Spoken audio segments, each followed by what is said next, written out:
Well, let's go across to our guests who can explain to us what is the best way forward when you're faced with a crisis such as this. Joining us today, Vidur Mahajan, the head of research at Mahajan Imaging. Also, Mr. Ravinder Deep Singh Sethi, who's joining us, the CEO of OncoQuest Laboratories. Well, Vidur Mahajan, if I can come to you first, there is a pressing crisis which is being faced. Even I can tell you with my own experience, since 2 days now, I've been trying to get tested and I've been told the closest I can get tested is on Monday, and after that it will take 72 hours to get the test reports.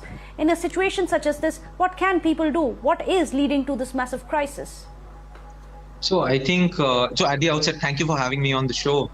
At the outset, I think people need to realize the thing that, and I've said this multiple times, that it's not like labs are empty and lying vacant and, not testing by choice. It's just the workload is ever increasing, right? As the number of cases increase, by definition, the disease spreads more, and by more spread, there's an exponential increase in requirement for testing, which is, very difficult to cater to. So my words of advice would be, if you think you have strong suspicion of having COVID, let's say you have fever, cough, cold, any of these things, or somebody in your household has COVID, or, you got in touch with somebody who has COVID, the first thing you should do is take a deep breath and relax, and then just isolate yourself in your home till you get an available slot for testing. It is also a fact that many labs are facing anecdotally, but are facing staff shortages because lab personnel are human as well, and they are also faced with the same crisis that is facing the entire country. And lastly, I also know for a fact that many labs have actually ramped down on taking samples for a couple of days, so that, and us included, so that we can build up processes, Right. set up things in a way, and then scale up, over the next week or so. So, but yeah, broad advice would be to, relax a Which little. is why one of the very surprising things, in fact, Vidur, I wanted to put that question. In fact, let me take that across to Dr. Sethi. The fact that at the time in Delhi had the capacity, for example, of over 1 lakh tests which were being carried out every day. Now, in the midst of a pandemic, the number of tests ought to have gone up. Instead, it's come down to 75,000. Why are tests now being ramped down instead of ramping up? So I totally second to Dr. Vidur's advice. Look, there is a panic button in people right now. The moment they are developing symptoms, they are rushing to the nearest lab or nearest doctor for their PCR testing. Now the virus takes its own time to collect in your blood and system, and generally this time is around 5 days.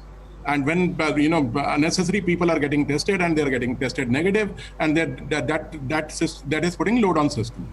And second, we also, the collectors, the lab people, the technicians, and the doctors who are reporting the test, they're also human beings. Now, if you talk about OncoQuest Laboratories, we earlier, before this started getting panicked in the system, so we were running our 2 shifts for COVID. Now, currently, we are operating 24/7. So there are 3 shifts now. We have increased our capacity. Even then, we are not able to take that load or able to deliver reports in 6 hours time, which earlier we used to. So my thing Right. would be, we need to wait for 2-3 days before we go for testing. Number one. Number two. We need to, practice safety, the mask and sanitizer, which I think we forgot somewhere after the COVID slightly settled down in November onward till Feb. So we need to practice safety in order to keep ourselves safe. Yes, if you see commitment from labs, Yes. especially labs, we are working 24/7. We are working on increasing our capacities. We are working on adding up more people so that we can collect the samples at home with the comfort, so that people avoid getting panicked. Right, but Dr. Vidur, you mentioned that you are also ramping up the testing as well as the infrastructure. How much time before we can possibly tide this entire problem over? Because now one of the biggest challenges has been testing. How much more time are we looking at? 3 days, 1 week, 2 weeks? Any kind of timeline you can give? No, I think honestly, you'll start seeing a change in the next couple of days. I guess a lot of people are maybe going to use the Sunday to, add to their processes, and then Monday onwards there'll be a ramp up. But that said, if the disease keeps spreading at the rate at which it is right now, then testing will always lag, right? Because we are always using the number of cases as kind of a surrogate marker for how much to scale. So that's why it's very important also to figure out who really needs the test and who may not really need it. Wherein we are also doing tests for people who are traveling across states. Right, people going to Maharashtra, Rajasthan, they require RT-PCR tests also in certain circumstances. So, if that portion of demand could be done away with, that is one very low-hanging fruit, because who's taking the virus from Delhi to Maharashtra and back now? It's everywhere. So maybe that is one low-hanging fruit which can free up some capacity for people who need it the most. Well, that's a very important point. In fact, Mr. Singh, if I can come to you, Mr. Sethi, if I can come to you, that is one of the problems that many people are facing. Labs have been saying that the sheer burden of the cases is perhaps because a lot of people without symptoms, just because they need to go into office, because they need to attend some meetings with some senior people, important politicians, they need an RT-PCR to travel, so on and so forth.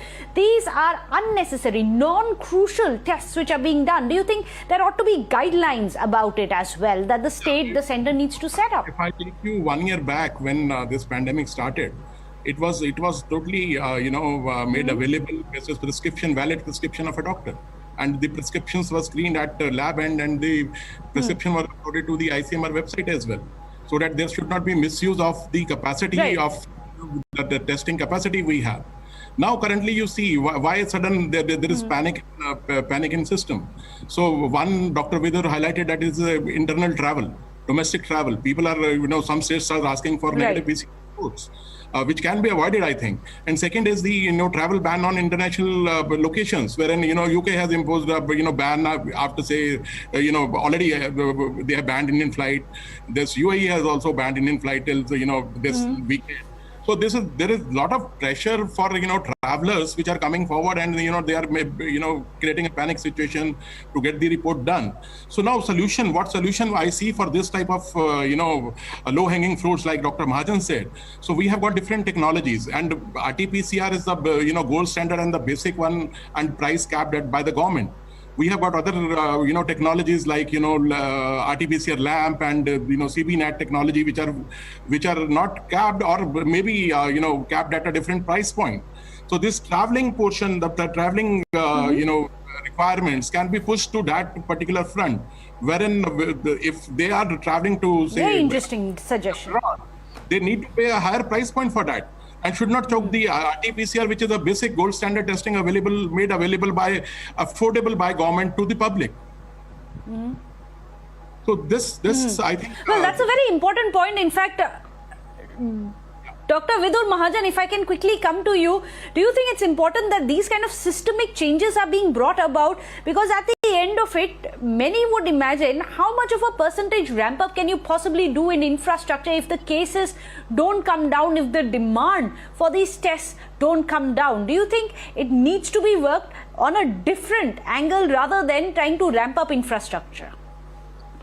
I think, infrastructure also has various components, right? Frankly, we have been investing, we have invested heavily in manpower and equipment already, but now is the time when we've been investing in technology, right? So people may not know this, but Mahajan Imaging has a very active R&D wing called Caring, where we are working now on, all sorts of interesting automation exercises like computer automation, data entry automation, handwriting recognition. We're basically a group of researchers that have now come together and said we'll leave everything and figure this out, right? And that is where we can actually use existing manpower resources, and in a place like Delhi, space use existing these things and ramp up, if not 2x, then at least 1.5, 1.6x, and so that is the hope, that we leverage technology and all the gains that come from it to benefit everyone. Hopefully that plays out well. That's very important. The role that we expect technology, innovations, especially AI also, which can perhaps help us ramp up the existing capacity, because it cannot just be infrastructure. It needs to be out of the box thinking as well, and innovation is going to be the key. Thank you. you so much, Ms. Sethi, as well as Dr. Vidur Mahajan, for joining us here on the show. Testing has indeed come down, but as the experts are saying, this is just for the time being. They are in the process of ramping it up and taking stock of the situation. Hopefully, in the next couple of days, these efforts are going to bear some fruits as well. But with that, a short break here on Times Now. Don't go anywhere.